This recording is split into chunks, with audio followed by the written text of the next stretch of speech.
Many materials are needed to be a pastor. First is the Bible and the story of God. Second, you need to have a suit so it makes you look nice and professional when you're speaking a sermon. A podium is nice because it gives you a place to put your notes and to stand when you're speaking. Many details go into any career anybody does, whether it's works with technical issues or spiritual or just physical issues. I got an associate's degree from Hesston College and a bachelor's degree from Tabor College in Wichita. I love being a pastor because it lets me speak my opinions to those who listen to me and are like family in a way, and even some that don't know me very well at all. Next, you need to have experience in your line of work. This usually comes through volunteering and internships. It helps because then you know what you're talking about and how to do it. What is the lowest degree needed to be a pastor? Christian. Associates. Yes, it is an associate's degree. Very few people make it with an associate's degree. It is the lowest needed because most people want you to have a bachelor's or a master's degree these days, even though the associate's is the lowest degree needed. So, I thought about being just more than a lead pastor. First, obviously, I want to be a lead pastor because that's the job I chose.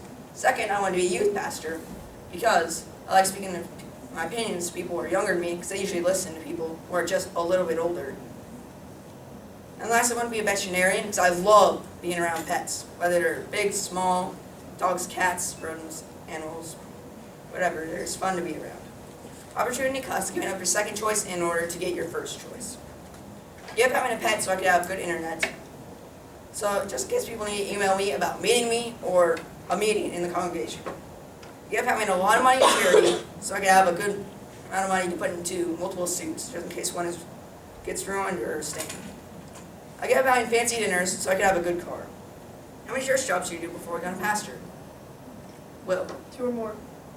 Yes, it is 2 or more jobs.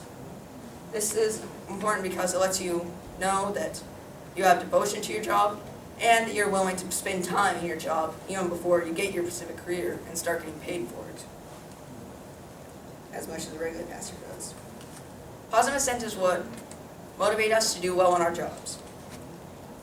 I get my medical insurance paid for by my employers, which helps because of my particularly low salary. I get 1 day off of work a week, which helps because I have to work during the weekends. Also, I have to practice public speaking a lot because by the time the sermon rolls around, I'll know what I'm doing that way, which helps so I don't look like a fool in front of the entire congregation. Unfortunately, there are negative incentives to each job people do. I get a particularly low pay, which doesn't help because I have to budget out every coin and dollar bill I get. And I have to work during the weekends, which means I don't get to spend that time with my family watching football or playing board games or whatever you want to do with family and friends. Also, I have to public speak every week, which doesn't mean practice stops when you get home. You have to practice when you're at home, when you're at work, and sometimes when you're going in between. What's the shortest verse in the Bible say? Jared. Jesus wept. Yes, it is Jesus wept in the story of Lazarus in the book of John, when Jesus had just found out Lazarus died. I like it because it shows Jesus is a little more human than some of us think. Part of living is budgeting out money. I have an annual or yearly salary of $30,000, and I have a monthly salary of $2,500. My student estimate is $4,695. That's a little over $2,000 above my actual budget. And my parent estimate was $3,456, and that's almost $1,000 off of my actual budget. My ration house varies. There's a car insurance in case of a wreck. Progress split things into different sections using percentages. Discretionary made up 15% of my paragraph. 16% was made up by housing. Transportation made up 15%. Toiletries made up 1%. 21% were made up of school loans, and another 21% made up by taxes. Food was made up by 8% of my paragraph, and utilities 3%.